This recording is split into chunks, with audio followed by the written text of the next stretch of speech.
Seven people, queen of wands, এই রাশির যে সমস্ত মহিলারা রয়েছেন, লেডিসরা যারা রয়েছেন, ফার্স্টে বলছি নাম্বার 7 কারা, যে কোনো মাসের 7 তারিখে, 16 তারিখে এবং 25 তারিখে যারা জন্মেছেন, দে আর নাম্বার 7 পিপল।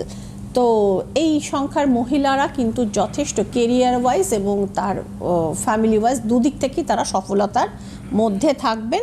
লাভার্স কার্ড রয়েছে, নতুন কোনো রিলেশনশিপের সূচনা কিন্তু হতে পারে, এবং 6 অফ কাপস রয়েছে, অনেক পুরনো কোনো সম্পর্ক জীবনে ফিরতে পারে, বা ছোটোবেলাকার কোনো বন্ধুর সাথে কিন্তু হঠাৎ করে দেখা হয়ে যেতে পারে। সো নাম্বার 7-এর জন্য আমি বলবো যে হ্যাঁ, মোটের ওপর শুভই দেখতে পাওয়া যাচ্ছে। মা দুর্গার ব্লেসিং কিন্তু আপনাদের সঙ্গেও রয়েছে।